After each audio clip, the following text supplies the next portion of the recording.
4 shots.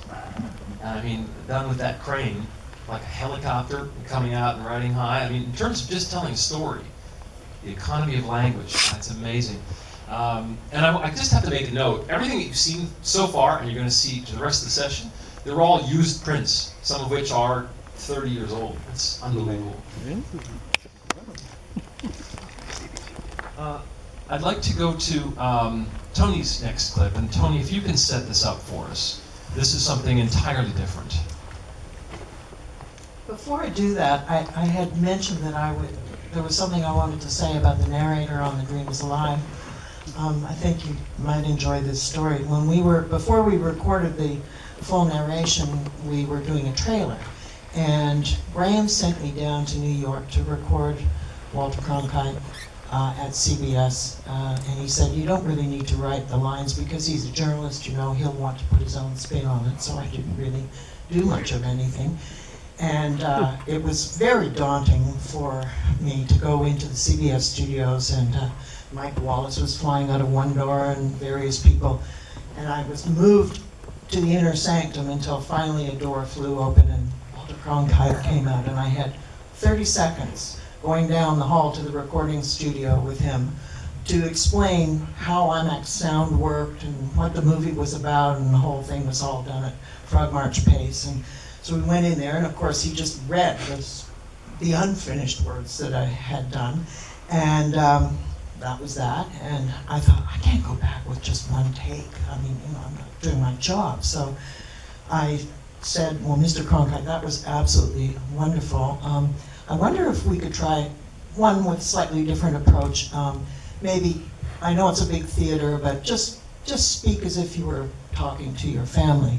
This is the way I speak.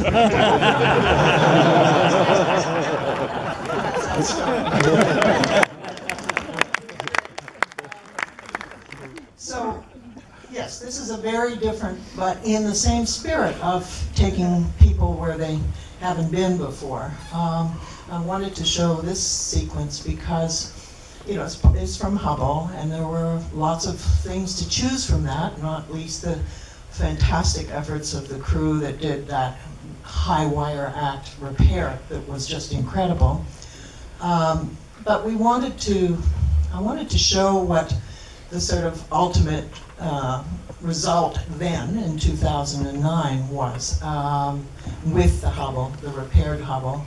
And really it's about the collective human effort, studying the stars and trying to figure out our origins and what our place in the universe is, et cetera, et cetera. So what this sequence really is, a lot of people think it's VFX. It's not. It's real data from the Hubble and from the work of many other scientists with their data sets who are studying galactic formations, et cetera, et cetera. So we went and made the sequence down at the University of Illinois at the Center for Supercomputing. It took days and days and days with all of their computers working to generate this sequence. And I just liked it because it was sort of spoke of the human endeavor a little bit, trying to make these things. And I also liked the fact that it was very human, that the scientists who looked into the deep field, as far as you can see back in time, called the most distant galaxies Fred and Wilma.